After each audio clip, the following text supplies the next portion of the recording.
And realistically, the biggest changes for me physically, and then sidebar mentally as well, have come from when I've just embraced myself, period. My limitations, but also my strengths. Yeah! Take that. Don't you eat any of that chocolate over there. Scene 1. I could feel the vibration. Is that too blue steel?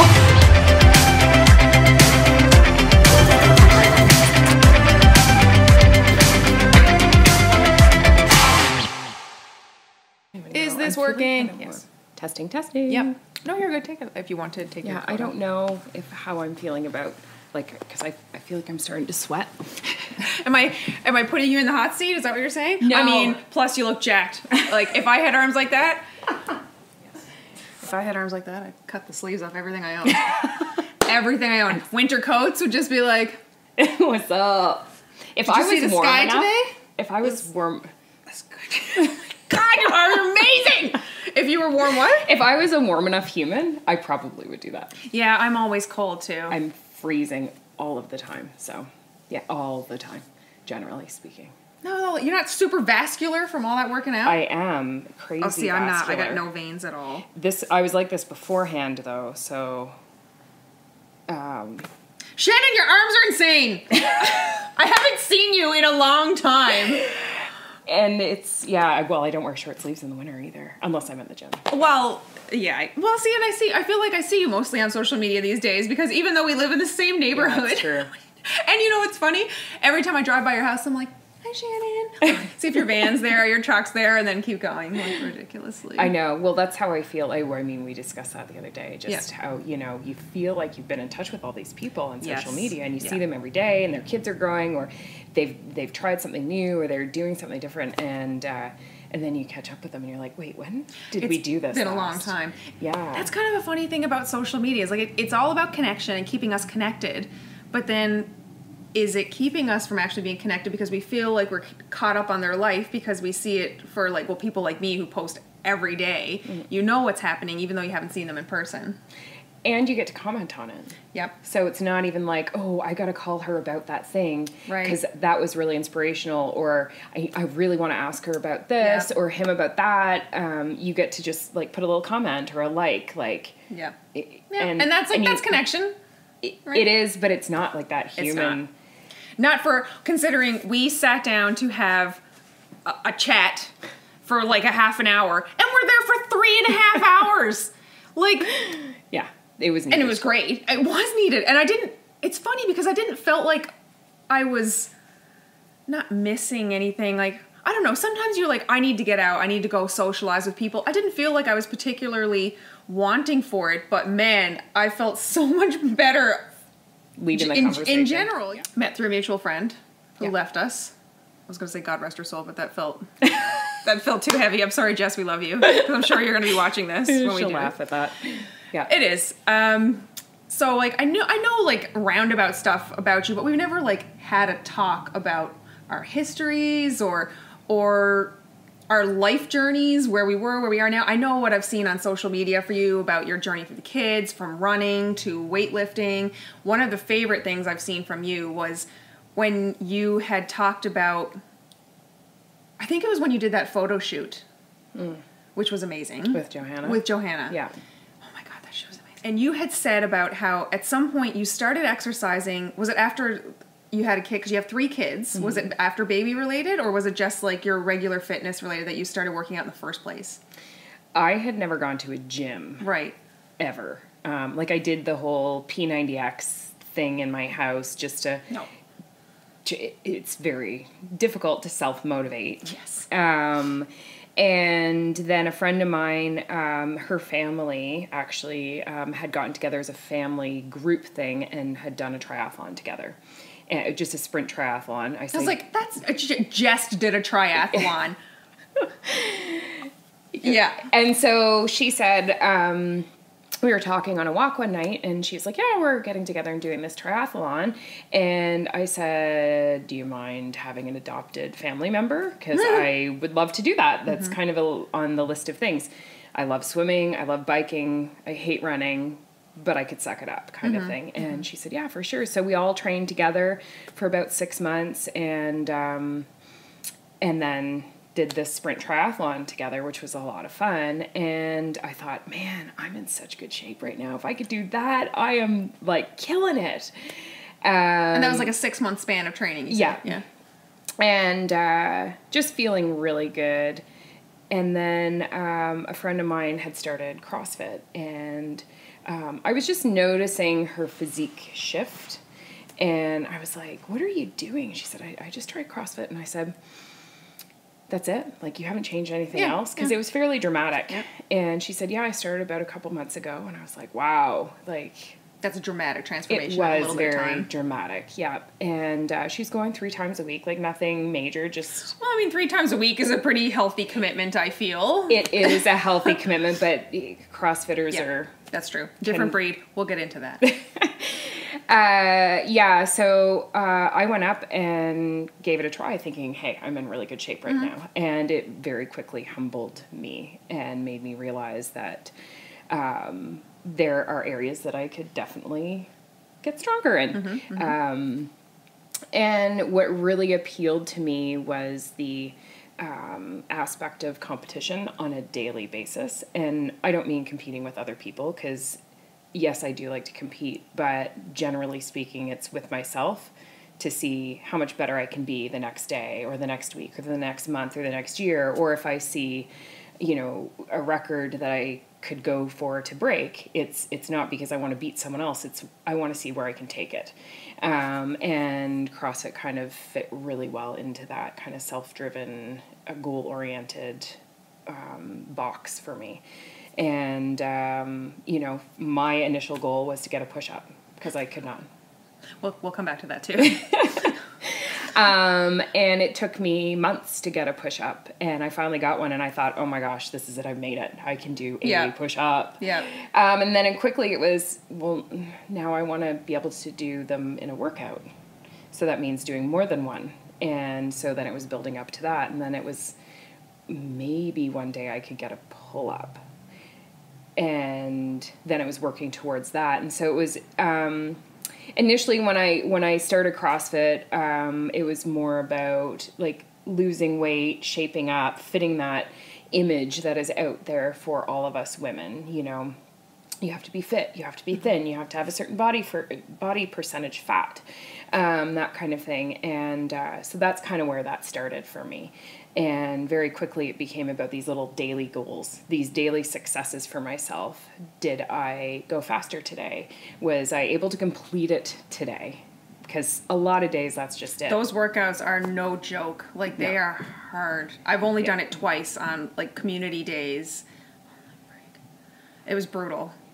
They're good though, because I find everybody, you look around and everybody is like in their own head. They're all just trying to suffer through whatever it is together. So there's this aspect of group suffering that pushes you through. Yeah, misery loves company. Yeah, absolutely. Yeah. And everyone's at their own place in their journey is the other thing that I really appreciate about it, because no two people are really doing the same workout, because we're all lifting different weights, we're all modifying movements differently, we're all working at our own pace and within the confines of what our bodies can do, because I might be good at lifting heavy weight, but you might be a better runner, and so Totally. So I might be chasing you on the run, but you might be chasing me on the weights. Or maybe for that day you walk in and it's literally just about, you know, walking out in an hour. And Just carving out time for you. Yeah. Yeah. And because there is a huge mental aspect to it. There's a lot of mental health positives that go with fitness for so many reasons. The endorphins, just to start with, the achievement factor, that feeling that you have gotten your first push-up, and then, you know, maybe your first pull-up, or whatever those things are for you, those little goals. I walk out of the gym every day, well, a lot of times, feeling like, yeah, okay, I was better than I was yesterday. And so that's, mentally makes me feel good. To the point where if I don't go for a few days, my kids are kind of kicking me out of the house going, hey mom, maybe you could just head to the gym. Like we'll clean up. You go. Yeah, we got supper. We're fed. We're fine. It's cool. Or it's Mom, when was the last time you trained? Because they just know. They do. Yeah. That's interesting. Because I get cranky. Right. There's 2 posts that you've made that really resonated with me. One was when I don't want to say transitioned between you trying to lose weight or caring about the number on the scale to suddenly not caring about that and caring how much weight you were adding on or how your goals were increasing versus how the scale was going down. Do you remember that transition for you where you stopped caring what was on the scale and more about what you were achieving? Yeah, it was kind of, I didn't realize that I had done that until I kind of was reflecting on what was happening. It was... And I say that because there are very few people, men or women, who cannot relate to pushing themselves to look at a scale and be discouraged. Like, I don't know. I personally don't know anybody that doesn't know that pain. So when I read that post, I was like, that's a big achievement. Yeah, it was on a bit of an aha moment for me because it was about what was on the scale and that image or, fitting into the size, 8 again when I was a size 12 or whatever that thing is.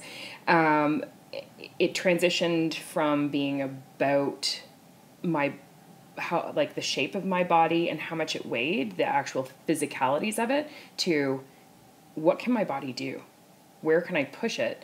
What is my body capable of? And that transition happened completely unbeknownst to me. And that post was because of that. And I thought that it was so amazing for me because I no longer care. Like, I don't care what's on the scale. Up until I started Olympic lifting, I actually didn't even own a scale because I didn't want to obsess over it. But of course with the Olympic lifting, you have to be under a certain weight or within a certain weight range in order to compete. And so that's a whole other ball game. Well, so that's very different. Well, I guess, it's different in a mentality of you achieving it, but it's more like I need to reach this goal to go to this next goal as opposed to I need to be this size to be happy. Right. And so, that aha moment for me, I thought if I can do this, other people can do it. And people do come in to train for different reasons, but typically women come in because they're looking to lose weight. And men as well, but I feel like it's more, there's a lot of pressure around women fitting into a very physically ideal box that the majority of it, like we come in so many different shapes and sizes and most of us don't fit into that box at all. And so, I always would say to people, clients coming into the gym, you might actually, when you start CrossFit, you might actually see the scale go up because you're going to gain muscle mass. And for women, so for me, it transitioned from that number on the scale to I kind of have to take care of this vessel that I've been given. I want to see where it can go and shape and different things. But the more I researched about health and longevity, because I want to do this so that I can be as healthy, so I can do all the other fun things in my life for as long as that is actually possible for me. And that in particular for women, but men as well, means some sort of resistance training, building the muscle mass to hold us upright so that we, can tie our shoes when we get old, so that we can carry the groceries from our trunk to our home, or shovel our walkway. Without risk of heart attack. Yeah. Or pulling out your back or... Right, or breaking bones because osteoporosis and all of those things that come with all the hormonal changes that women experience kind of later in life as well, were at risk for those. And so I preemptively kind of started this journey at 37 and tried to be kind of as fit as I could be at 40. And then it turned into this whole other thing and kind of vision that was for myself. That's where you were when you started. It was like, I want to be as fit as I can be at 40. At what age were you then when you thought that? 37. 37. We actually did, I was working with Johanna at the time, and we did a photo shoot for a woman who had trained, and it was a fitness photo shoot. And I was so inspired by her. I think there's actually there was a blog post that I did. I interviewed her. And so on Johanna's website about the photo shoot, and it was so inspirational to me. And I was like, I've got 3 years, and this woman was doing all these neat things like handstands, and she had a barbell, and I just thought, wow, that is so inspiring. And so I thought, yeah, I can try and do that. I doubt if I'll ever be able to get to those places, but let's see where this journey leads. And I mean, it's opened doors for me that I'm so glad that I started down kind of that journey for myself of, I want to lose a few pounds and potentially be as fit as what I can be at 40, to all the other things that it has given me, and all the amazing people that I've met along the way, and inspirational people, motivational people. And it's not even, it's not the high-end athletes that are the most inspirational. It's the people who are going through their own personal struggles who show up on a daily. Or there was one woman that I trained with in a competition in Halifax, and she was in my lane, the heat ahead of me. And she had been born with no arms from there down and no legs from the knees down. And she was doing everything that I was doing. Everything, just somehow modified. And I just thought, wow, perspective. Yeah. I don't have any excuses really to not treat my body in a positive way. And whatever that is. My way is weightlifting and CrossFit, and I figure skate, and I snowboard, and I ski, and I cross country ski. I love being active. And the weightlifting allows me to do that without I know I can strap on my snowboard and I'm not going to be sore the next day or hurt myself. Right. And see, this is where I lean into is I hate being active. I hate it. I hate exercising. I want nothing to do with it. But I really like living. I really like living. Mm-hmm. And I want to do it as well and uninhibited for as long as possible. So I started to, I want to say get active, we'll say, which was walking for me. I played roller derby for a couple of years. Yeah, I saw that on one of your posts. Yeah. That would be super fun. It was like getting hit by a truck every day, that you would get up after, like you said, being sore after snowboarding. Oh my God. It wreaks havoc on you. Super fun. Yeah. But that is the only sport I've ever played. I did soccer here, which actually I wrote roller derby was the only sport I ever played. And someone said, you played soccer here with us? I was like, yeah, for a hot minute. And I don't think any of you are really excited to tell me I was a good soccer player, because I was horrible. I went because I wanted the exercise, and it was a good way to meet some new people here in the area. We had friends that were in it, but I don't even know the rules of soccer. They put me one place, I'd be on the other side of the field, and they're like, you're supposed to stay on that side. I'm like, okay. But I only did it because I needed, I don't know, something about it resonated with me, and I knew, it's I need to be active in some way. I need to find something I can do. I started walking. Tried running, but it was really hard on my knee. I wasn't good with that. And then I eventually, that's how it helped me deal with anxiety I was having and stress. Mm-hmm. And then I started kickboxing because I felt like I had this kind of aggression to deal with, and that was a good way to get it out. Yeah. And it is still. Mm-hmm. But even though I love kickboxing, I love punching shit. Oh my God, I love it. I still don't want to go when it comes to class. And I go home and I have to talk myself into it.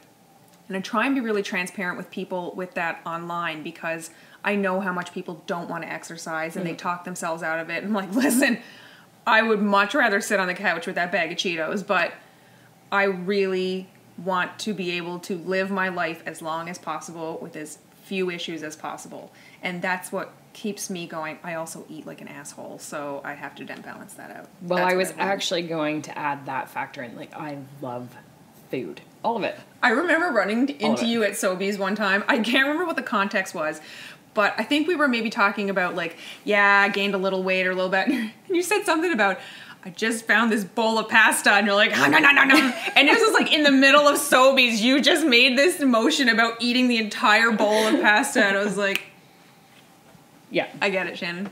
I get it. Love food. Yeah, me too. Yeah. And so that part of the journey, too, has been really interesting because there's food that will fuel your body more efficiently than other food. And that was something I knew that CrossFit kind of really jammed it down my throat. Right. Was if I wanted to train to kind of meet goals and perform. Yeah. Then quite quickly I realized that I needed to eat better during the day because you don't feel so good in mid-workout if you've eaten a burger and fries for lunch. I ate salmon and veggies last night before I went to kickboxing. Yeah, bad idea. It was. It really was. I thought it was early enough, but I was so hungry. I knew that if I just had a snack, it wasn't going to give me the energy to get through that workout because it's terrible. So I was like, I got an hour and a half. I'm going to eat my supper now. Oh my God. Poor Mariah, who is my partner. Yeah. Anyway, yes, absolutely. Fuel, the right fuel is important. It is really important. So that has also been a learning process for me too. But I love food. Oh, man. What's your favorite food? Do you have one? I can't pick one. I also can't pick one single food. My phone did generate for me I can't wait to hear this. a slideshow of all the food photos that I had taken last year. It was... I love it. I'll show you after. You'll have to. It is so good. I was like, Oh my God. Wow. Oh, like mouth watering. And it's to music and stuff. I roared. It's like, I have 3 kids, but check out this slideshow of my food from the last year. That's why we're friends. Yeah, 100%. Yeah, no, I do. I love food. And I eat all of it all the time. So. When I first started social media stuff, oh my God, 5 or 6 years ago, I did a course and was learning how to use the back end of Facebook on insights and stuff. And it tells you based on your on what you do. It suggests what your hobbies and interests are. My number one interest was eating. Not even food. Over tattooing, everything was the number one was eating. I died, and I was like, "Well, you're not wrong." But I just love that this algorithm told me my number one hobby was eating. Yeah, that is brilliant. Really, so good. So you touched on Olympic weightlifting. So how did you get into... How did that happen? Well, CrossFit is made up of 3 different things: gymnastics, or mobility type movements, cardio, which is the worst part, and then weightlifting as well, so resistance training of sorts. And included of all of those is an Olympic weightlifting. And most of the CrossFit gyms offer like Olympic weightlifting specialized course because... because it is extremely technical. So not that a squat or a deadlift or a bench press aren't technical, just clean and jerk and snatch are more technical. And they are in and of itself a sport in the Olympics, like globally. And so, there's typically classes that you can take to work on your technique. And so I started kind of honing in on the technique of that because I was trying to hit little goals for lifting weights and that kind of thing. And I come from a figure skating background, and... I love when you go figure skating and post those videos. I'll never forget the first one. I was like, I didn't know you could do that! Yeah. It's so fun. It's like soul food now for me. I love it. Anyway, I digress. Yes. You're fantastic. Thank you. It's just something I really, really enjoy doing. Like it really is soul food for me. So, but figure skating is made up of different parts as well: the dance, the figure eights, and then the freestyle. And so CrossFit also appealed to me because it's oddly similar to figure skating, if you follow me. And so the Olympic lifting was kind of more the technical aspect of it. So it gave me some time to kind of bring things down and focus just on technique. And then I had someone say, I think that you're lifting around what the records are. Have you actually thought about competing? And I said, no, it's not. No, I haven't. And immediately went home and Googled what the records were. Obviously. Yeah. And I, in fact, was over one of the national records for my weight class at the time and age bracket, and kind of about meeting the other one. And so I started looking into it a little bit and signed myself up for a competition, and immediately started kind of realizing, well, A, I like to compete, but B, I was really close to potentially setting national records. Which then I qualified for the Canadian Masters Nationals, but then also the Pan Am Games. They were all together in Gaspé, Quebec, a couple years ago, and I went up to that, and I didn't quite realize, because I didn't look it up, but I ended up setting a Pan Am record as well. Oh my god, I didn't know that! Yeah. Was that when you curtsied? That was when I curtsied. Again, if I can cut video into this, I want to track that down, because that was glorious to see. That was, I think, the judges actually laughed. Like, it was kind of a moment, because it was completely uninhibited, super excited moment. I don't think people do that on lifting pads, where it's kind of... I loved it. And it was so your personality shining through. That was, what a moment. Like, do you remember what you thought or felt when you realized that you had done it? So... I had two coaches that day. One was kind of a fill-in, and he was also participating as well. And he's this like 6'3" or 4" giant, very stoic man, about my age. And then my other coach was Jose Gallant, 5'3", little tiny, and she was just resonating. I did not high. realize that. I do remember her now being in the background and seeing her lose it. And so I would have him on one side and her on the other side, and I was going kind of back and forth. It was kind of the battle of the Shannons, because the top U.S. person in my category, her name was Shannon also, and I would hear her coach go, okay, we're going to bump you up to this. Do you think you can go to this? And she'd be like, yeah, whatever. And then Jose would make a decision with my coaches, and they would bump me up or whatever. And she was like, are you okay? I said, just don't tell me. Just tell me to go lift. Like, I don't want to know what's on the bar. Just tell me to go. Oh, good strategy. Yeah. Don't get in your head about it. Like, I can lift it. I know it's on the bar. I can lift it. Yeah. And so she would be like just jumping up and down, telling me to calm down. And then the other coach on the other side, he'd be like, you good? Yeah. It's good to have both sides. Yeah. Like the vibrating energy and then the stoic solid, rock. And so I had no idea when I went out there for my last lift that I was setting the records that I was setting, because I just told them to leave me in the dark. And he had been just checking to see maybe she can break this Pan Am record. And so that's kind of how it happened. And so I just knew if I made that last lift that I would win. And at that point, for me, that's kind of all.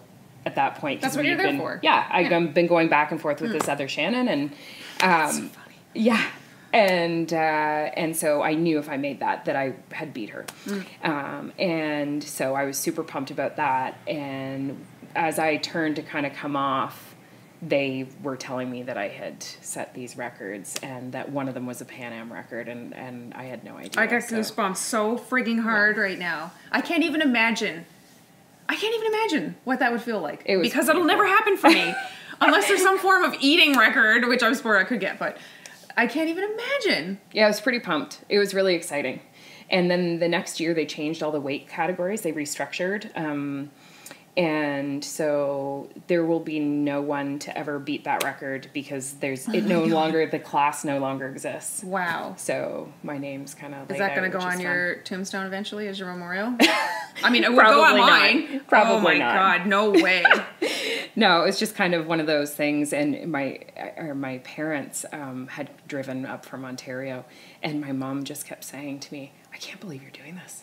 I can't believe, like, going from, figure skating and soccer and having 3 kids and whatever the life transitions are, like we had talked about earlier, you never know where life is going to lead you. Never in a million years would I have thought that I would be lifting, like Olympic lifting of all things. Like, I really.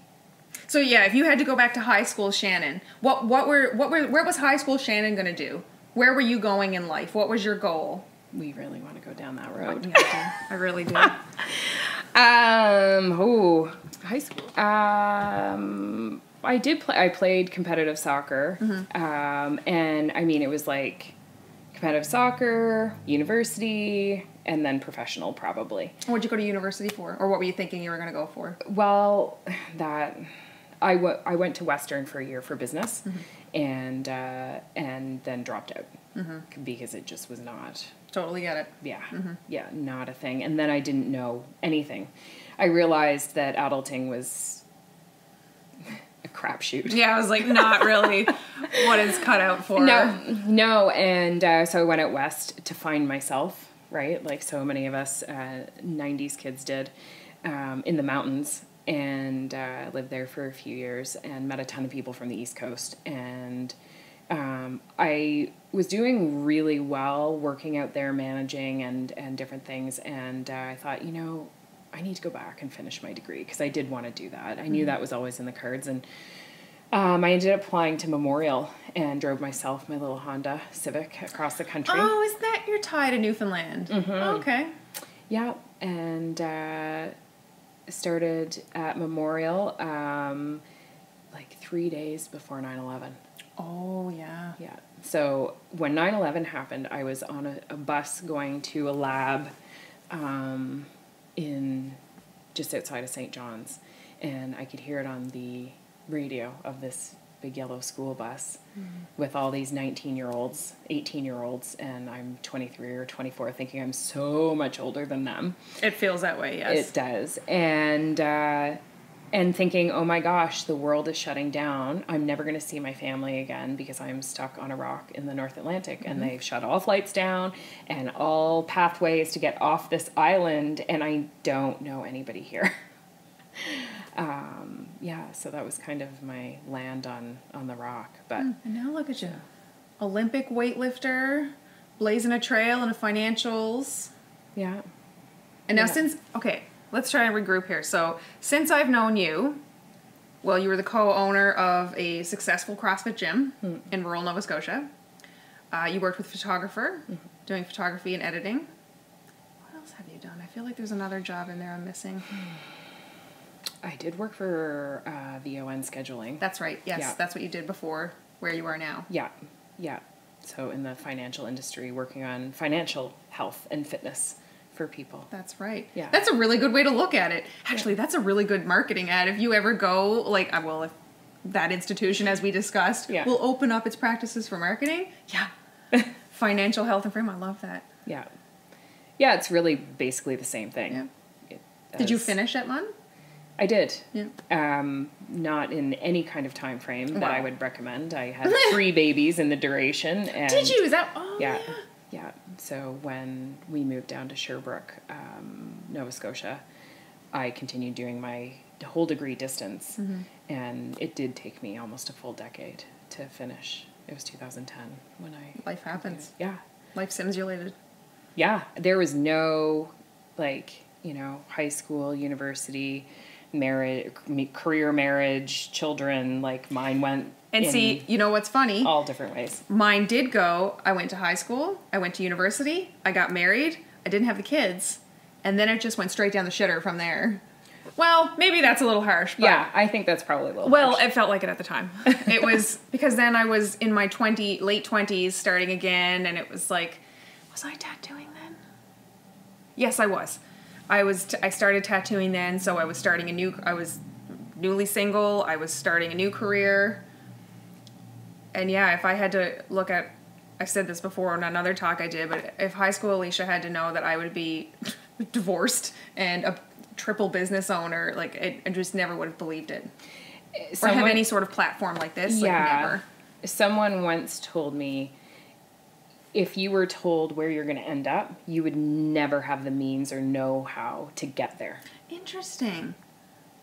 And that's fairly typical of most people. I don't think that people really, grow up in the same place and go to university and then move back to the same place. Very few people do. Not that it's not done, and not that I'm, discouraging that, because there's I've never really lived in the same place for very long. Actually, this is the longest I've lived in the same place. And so therefore I'm somewhat envious of, when people grow up and have the same social network and things like that. But I feel like because we're such a global community now, people do move away. And I think what you do find is there's less and less of a traditional kind of pathway to get everything done in life. And really, every experience that you have, good, bad, or otherwise, as long as you learn something and move forwards from it, I think it was worth the effort. And sometimes everything happens for a reason, but sometimes you don't necessarily know until quite a bit later. I was going to say, I think most times you don't know. Yeah. Until maybe 10 years down the road, you're like, oh my gosh. Oh, yes. Thank goodness I made that decision. Yep. Even though it may have been, 3 years of crap, it's led you to where you are in life. And life isn't without a pile of crap to trudge through. Builds character. It does. It helps you change. I feel like we only stand out of the crap every so often. And That's true. You're back into it again. And so we kind of live for those moments where you get to stand out of it for just that second. You live for the moments you get to stand out of the crap. Oh my. That's what we're going to say for you. Yeah. The other thing I want to circle back to, headstone. Along with your Olympic weightlifting, I mean, you just have to. The other post I had said that stood out to me was you had done a post where you did a workout. I think you said it was your first workout in just your sports bra with Hunka. Mm-hmm. There is actually a guy named Johnny Hunka. We have not nicknamed him Hunka, just to be clear. And I remember how powerful that post was because, I mean, look at you. You're in incredible shape. You're an Olympic weightlifter. And for you to acknowledge that you felt comfortable enough to do that and post a picture about it at that time and why it was a big deal to you. Do you remember that post? Yeah, because it was a big deal. It was a big deal. Yeah, because you see, a lot of the guys will take off their shirts and go topless. They do. Yeah, that's another reason why I CrossFit. I think that's probably a reason why a lot of women CrossFit, but yeah, sure.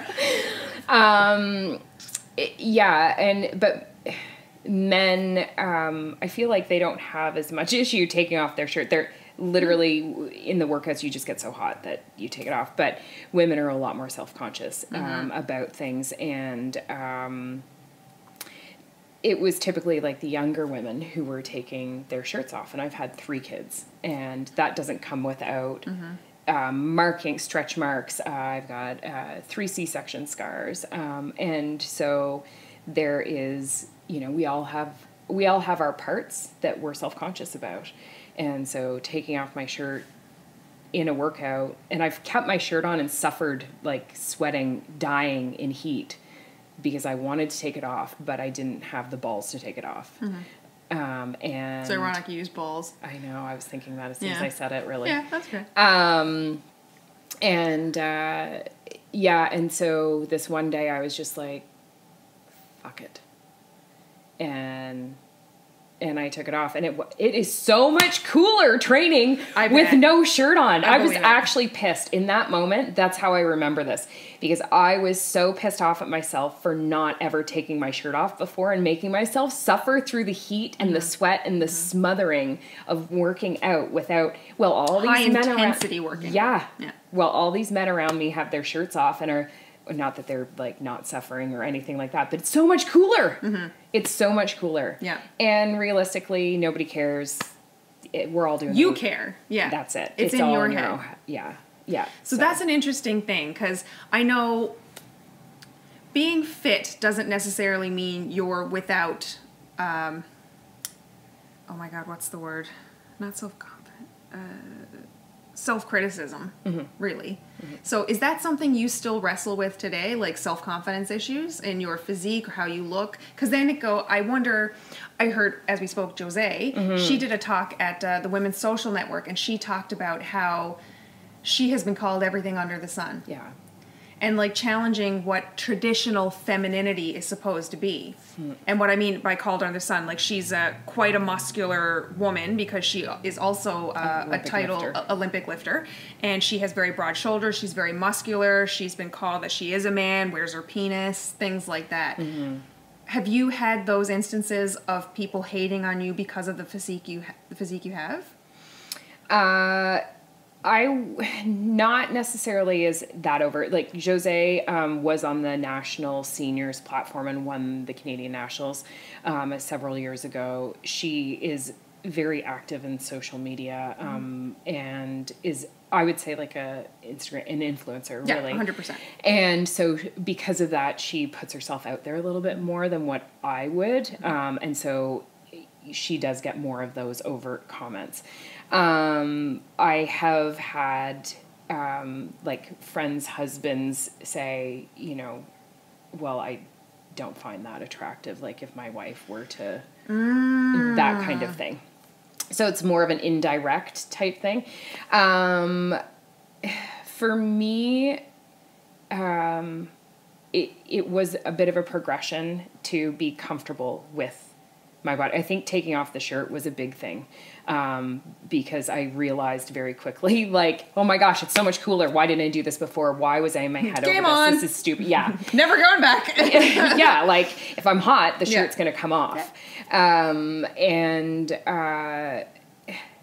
But like I said, having 3 kids in sections, there are parts of my body that will never go back to what they were before that. Our bodies change and shift as we age naturally, but you add in 3 pregnancies into that, and things don't go back to where they were after each pregnancy.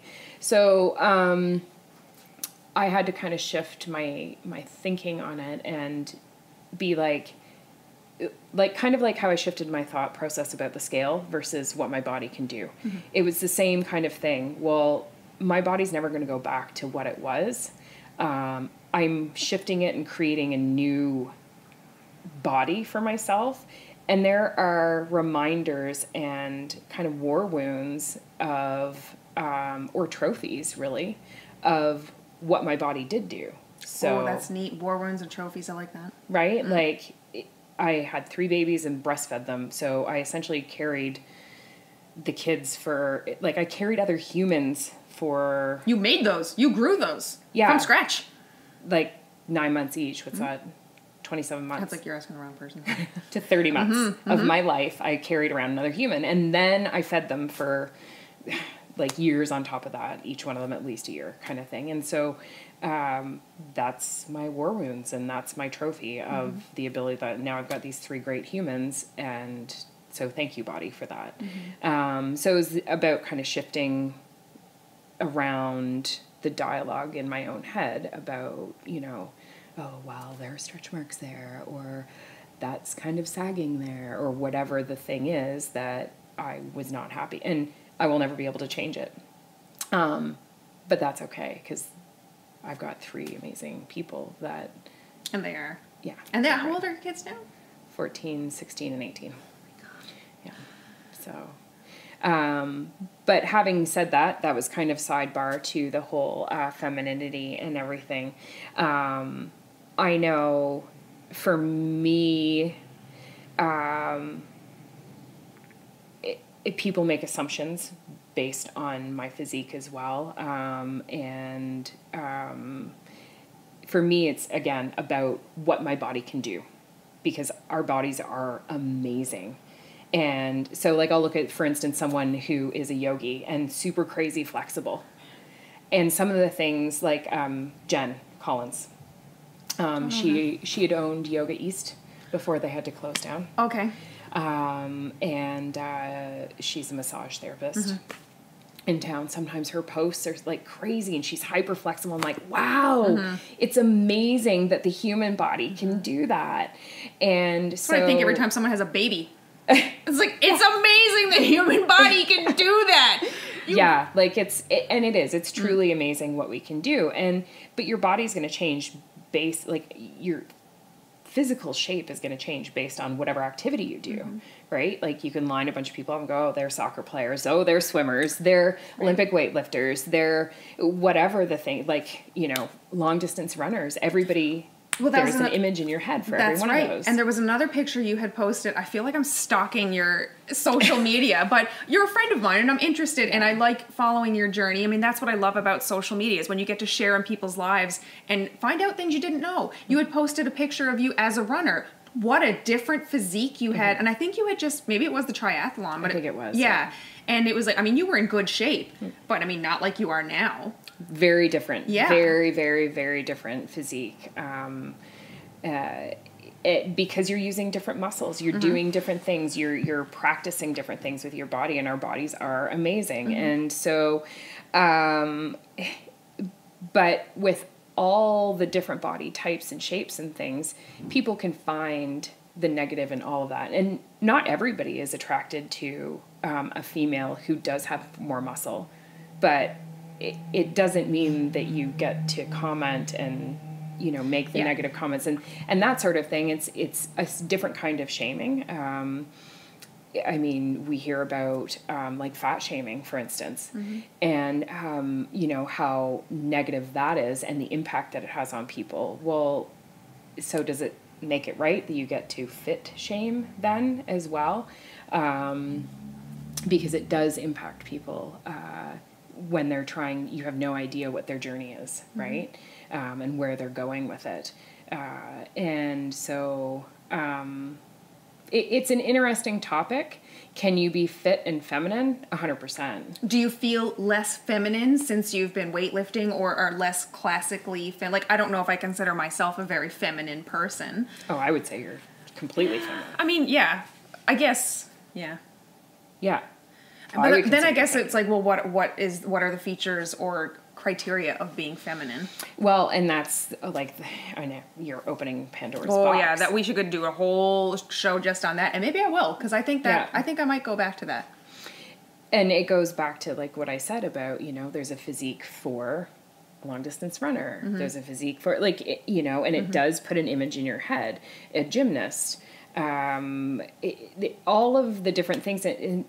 But what's amazing about it is their body types and structures, like genetically, these people typically are shaped better for these things. And so they gravitate to them and they become really good at them. You can run and not look like a runner, absolutely, but you might not, you know, make it to the Boston Marathon. Because genetically you're not actually built to do that type of thing. Right. Just like someone who is very tall and skinny and has a hard time building muscle mass might have a very difficult time Olympic lifting. It's more of a short person's thing, just technically the nature of it. And well, it's like being jockeys between. Being small and basketball players being tall. Yeah. It's like these are features that are definingly, yes, there are exceptions, but for the most part, yeah, there are things that lend themselves better to those certain things. Yeah. So, but going back to like being feminine, I think that being feminine is, or feeling feminine is all about your own internal self feeling. So I can put on an outfit and feel more masculine because that's the personality that I have for the day. Or I can choose to put on an outfit to be more feminine or feel more feminine. It has a more feminine vibe about it. In my head, I don't know what anyone else perceives, but that's just how I feel. So I think it's very individual, the overall feeling of being feminine, what that is for you in that moment, in your mood, in that day. And I mean, that's why, you know, they say it's the woman's provocative, right? I've never thought of that before. Yeah, that's a good point. I'm definitely going to come back and put together, like, I think a panel on talking about what is feminine, what is feminine to you, and femininity today versus, like, through the ages. Well, especially with all the discussion today around everything and gender and everything. Oh, true story. Right? Yep. Because there are men who gravitate towards more feminine, a general term, more feminine type clothing or behaviors or whatever that is. But we've oddly defined it socially. And unfortunately, I do think with social media, there's so much pressure to be and look a certain way because certain types gravitate to the top of what we're seeing. And then, and these images are at such a high speed and high numbers that I really feel bad for the younger generation coming up because most of it is unattainable. Most of it's filtered or edited or cut or skewed in some kind of way, shape, or form that they're not seeing a whole lot of natural things happening on like electronic social media platforms. And I said to one of my friends who's struggling postpartum, which would be very difficult during COVID because you're isolated. But then you enter social media and, if you're a first-time mom, your body changes so dramatically. I mean, I went from 150 pounds to 212 pounds when I went in to have Josh. That's 62-pound difference. That's significant. Yeah. I was living with my mother-in-law, who's a very good cook. Oh. And did I mention I like food? I was like, and she's a Newfoundlander, so... She is a Newfoundlander. That's a whole other level. Yeah.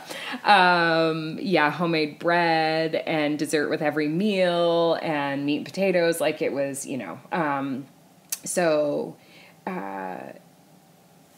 to go from that to normally like a fairly fit person, that was very difficult, and your body does change. And so for these women who are out there now and seeing like, the moms posting on social media, I mean, we only post the good stuff on there. Obviously. Like, yeah. For the most part. It's a shiny, glossy reel, and yeah. Yeah. Yeah. And so the feeling of having to live up to the standard of happy mom, I love being a mom, and my body, like I just pop back into my size 6 jeans or whatever it is. The amount of pressure, I didn't have that because, before that time. Yeah. And I can't imagine having to watch that over and over and over and over and over and over and over on a daily basis, but then also be like going back to the beginning of our conversation, we feel like we are seeing people and connecting with people, but we're not actually doing that. And so being a new mom can be extremely lonely on a good day, and on a bad day, it's deafening lonely. And I think, I never really thought of it till now, talking about the shiny, happy reel. It's like, I do follow a lot of people who post real posts about, like, I'm having a bad body image day, or I'm struggling with this issue. But it's still, like, you never know. People don't go on social media because they want reality. They want an entertainment or something. I mean, it's the same as going on TV or channel surfing or Agreed. Netflix, right? So, I mean, it's hard to be real and connect with people. People are doing it. There's definitely a change in the tides, like the account I pointed out to you. Yeah. Yeah, and I've been following a lot of people on body positivity, and are like, I love myself no matter what. They're posting the horrible comments that they're getting or things like that, and it's people you're resonating with. But I think, now that I think about it in the bottom line, like, you can only be so real, because unless you're being real and still entertaining people, they're just going to scroll over it or not want to see it or unfollow or whatever. So, Right. Yeah, there is an element, you have to walk a fine line. Absolutely, especially if you want to be successful in social media. Yeah. Right? There is a definite fine line that is walked. Facebook's a little bit different. Very different. Because it's more of your personal Which is so thing. funny. Like, they're such different beasts. Like, it's hilarious to me. Yeah, it is very, very different, and how they've morphed into their own. Because for a while, I felt like they were almost the same thing, just with less content on one. But now they've turned into completely separate. It's just been like evolution. Yeah. Yeah, in a giant way. Yeah. Yeah. Incredible. That's another thing we could talk about forever, but I know we're getting pretty close to the time. I'm trying to keep them around an hour and see how it goes. But so personally, I'm turning 39 very soon, and this will not be out by then. I'll be 39 by the time you see this. And I have found myself, as I'm getting closer to that milestone, which is the bigger milestone after, I'm like, what do I want to do in my 39th year? And I remember that you had done a list of 40 things before 40, was it? I think so. That was my alarm to go pick up stuff, but God love him, he dropped it off already. That's nice. Yeah, I have to set alarms for everything. Yeah, so you had made a list of 40 before by 40 before 40, I think it was. You had a list. Was it a year long that you did, or was it? I think it was a year long, now that I kind of recall. And I mean, obviously, like, you can't, it has to be realistic. Well, obviously, yeah, you're not going to go to the moon before you go 40 or something like that. Right. But what do you remember planning that? Like, what was your mindset when you thought, I'm going to make this list? Is it things you've always wanted to do, or you just wanted to step outside your comfort zone, or feel like you shook things up? Like, what was your motivation behind making this list of 40 things you wanted to do before you were 40? I think I actually just sat down one day and it just kind of came to me. Like, it wasn't something that it was thinking, okay, when the year I turn 40, this is what I'm going to do, or anything like that. It was just, something happens when you turn 40. I hear that, and I'm feeling it as I'm getting closer, for sure. Like, your give a fuck factor. Yeah. Yeah, it really just goes out the window. And for me, it was, I love life. Like, I love life. Every day there's something that I try and view as, what, this is the wow today, you know, like, the other day driving to work, there was ice on all the trees. I so badly wanted to pull over and take photos. Same. Because especially in Valley and Bible Hill was so much, I know exactly the morning I was like, I hope somebody else is putting this on Instagram so I can share it. That's exactly how I felt, because I didn't have time. I drove over the bridge coming into town, and the water it was just gorgeous morning. It was one of those moments where, I mean, there's only, like, ice covered every single little bud and twig on every tree, and it was glistened gleaming like crystal. It was so beautiful. It was like, and that doesn't happen every day, right? And it was just one of those moments where I knew in probably an hour or two it was all going to be melted and gone. Mm-hmm. So if you were up during that time and you happened to catch it, it was magical. It was. And those are the things that I live for on a daily basis. And it's not always that, you know, that's a really simple thing. And so for me, the year that I turned 40, it was kind of like, the list wasn't extraordinary, I guess is where I'm going with this. It was just a bunch of things that I wanted to do. And I don't know why 40 seemed to be the thing. It's a popular milestone for people. Yeah. And then so it just kind of started maybe like a little journey for myself in that year, to celebrate the whole year for whatever that was, really. I have fun with it. Did you have any standout? Because I remember you posting about it, and I thought, that's a great idea. But I don't remember anything that you did. Did you have a standout where you're like, I really want to do this? Or something that you're so glad you did it, that stands off on that list of stuff? Do you remember how many things were on the list? Was it 40 things? I don't remember now. I don't know either. There potentially could have been. Yeah, I feel like it was 40 things before 40, but was there any standouts that you did that you were like, oh my God, I'm so glad I did that, or it was incredible? There were two things that stood out. One was the photo shoot with Johanna, actually. That's true. That was a good one. I'm really glad that I did that for myself, for nobody else, for myself. And because it showed me my journey from kind of where I started at the 37, standing on a scale, not knowing where I would go with it. And I was really proud of what I did for myself. The other thing, and I really saved this for kind of the last, because I wasn't sure I was going to commit or do it, was get the tattoo. Oh, was it? Yeah. Oh, I didn't know that. Where's everyone? Gorge. It goes on. Yeah. Over. Oh my God, I love that. That was not scripted and it was not planned. That was a genuine reaction. Yeah. Oh my God, Shannon, that makes me so happy. Well, yeah. I'm not going to be able to do that one unless it's going to be something crazy like get my face tattooed. But no, you've already got it. That's a game changer. Yeah, and how many did you say you counted the I think other day? about 35, okay. But I'm not 100% sure I remember the ones on my back when I did that, so... Oh, and the one back of my neck. Yeah, I counted 35, but so I think... maybe almost to 40, so... I might be, yeah. Yeah. You know what I should count and see if I get my 40th tattoo before I turn 40. I'll have to count that. So yeah, I've been thinking about I am not a person that gets depressed by birthdays. I've had a lot of people die in my life, and I really like living. So every year every year has literally gotten better for me. I can honestly say that every year is better than the one before it, and I'm just so excited to see where life is going. But one of the things I said to Shannon earlier that I really want to do before I turn 40 was, well, the first one was I want to be able to do a pull-up, because I just have visions of being in gym class, and I can't pull myself up because I'm very bottom heavy. I'm pear-shaped like avocado. But we had the discussion that it's, even in your shape, you struggle to do a pull-up. Big time. Yeah. Big time. And men are just shaped way more prone for upper body things and stuff. But yeah, absolutely. And it's a progression. But if you're willing to put in the work, then yeah, for sure. I mean, we're modifying that. I would like to do an actual push-up before I turn 40. Like, not on my knees, not just like halfway down. Shannon's going to help me do a real push-up, and I'm going to document that super fun process.